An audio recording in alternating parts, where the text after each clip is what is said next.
If you're not the most athletic player in the world, I really think this video can help you. So first off, clearly my job at this point is to help other hoopers improve, and obviously that's going to be my main priority. But I do still hoop a lot, mainly so I can continue to just kind of stay in touch with the game, continue to feel things out that will help me get better at training. And with that being said, I'm pretty confident in my ability to walk in most gyms with most competition and get a bucket, or just overall be a solid player. And look, I've never been the most athletic. In fact, I would say growing up on every single team that I was on, I was probably the least athletic player on the court at all times. And back then I kind of had what we call a fixed mindset. I was just like, dang, I'm not athletic. I can't really improve it, and I can't be the best player on the court without being athletic. But now, although I've trained myself up to be pretty athletic in comparison to what I was, I still have to use craftiness more times than not to score the basketball. So after years of breaking down other people's games, I kind of wanted to break down my own game. Not only is this a fun process for me, I also think it's going to be super applicable for you guys, potentially even more applicable than breaking down the best players in the world, because I'm sure a lot of you guys have struggled or are still struggling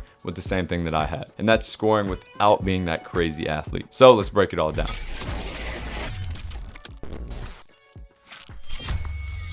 Alright, so getting into it, and I'll keep it real, pretty much my entire game is based on change of speed. And this is something you'll notice with a lot of players who aren't crazy fast. I can't really beat good defenders with just speed, so I've realized that a lot of times I have to deceive them by alternating speeds. And I try to do this in two different ways. Number one is a more exaggerated version where I really slow down, fully relax that defender, and then speed up out of that.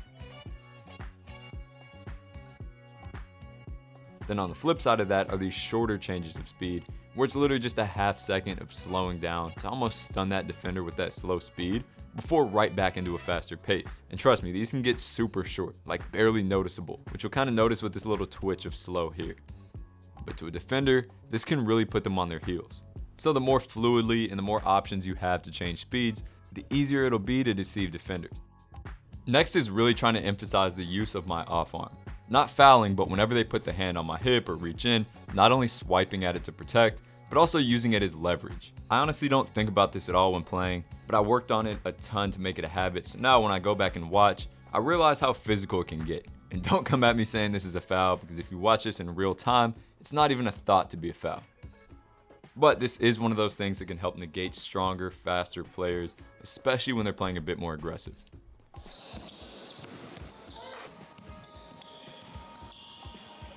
Next is unpredictability.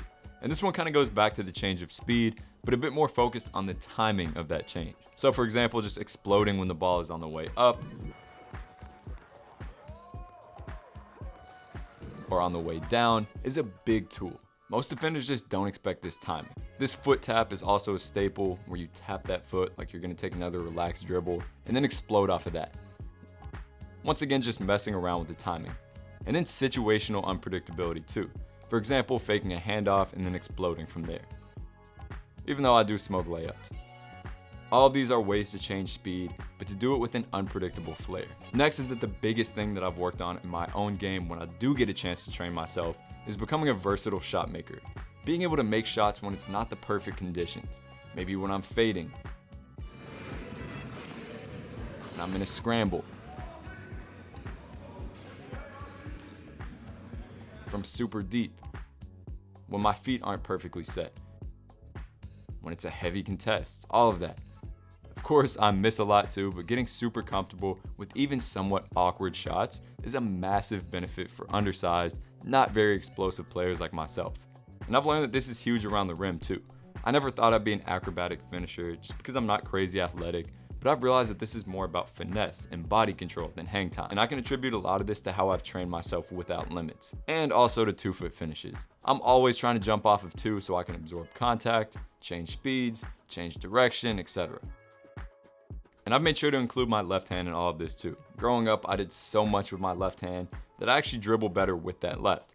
So I end up using it a lot on finishes, and I've always made it an emphasis to be able to finish creatively with it.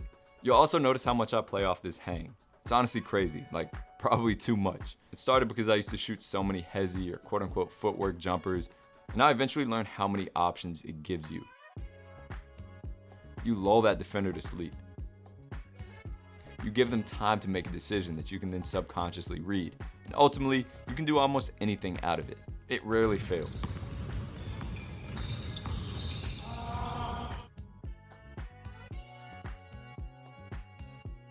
The next thing that I think can be really important is a quick release. I developed this one motion release growing up just out of necessity, since even early in high school I wasn't really strong enough to use anywhere near a 2-motion shot, and I just didn't have enough separation on shots most of the time, so I pretty much had to shoot it quickly. And it's come in handy big time. I feel like I can get damn near any shot off on the perimeter because of how quick that trigger is, and that gives ultimate confidence. But of course, sometimes I can't, especially in the mid-range, and I've really started to like using these pivots around that mid-range area to make would-be tough shots a little bit easier. And then lastly is confidence. I've struggled with confidence on the court my entire life, but I've finally started to figure it out. Even though I play against a lot of pretty good players and still mess up a ton, I've really improved on this side of things. And even when I lose confidence, I'm now able to get it back pretty quickly. And that hasn't just helped me in basketball, but life. I also made a video about this, check it out if you're having these same issues. But anyways, I hope this helped you guys. It was definitely a fun process for me to kind of break down my own game, and I can't wait to hoop with so many of you guys this year. Most of these are from our camps around the world last year, and this year we have international camps coming up in pretty much every corner of the world. So make sure to stay tuned and head to that Grow the Game camps page. As always, thank you guys for tuning in. Until next time.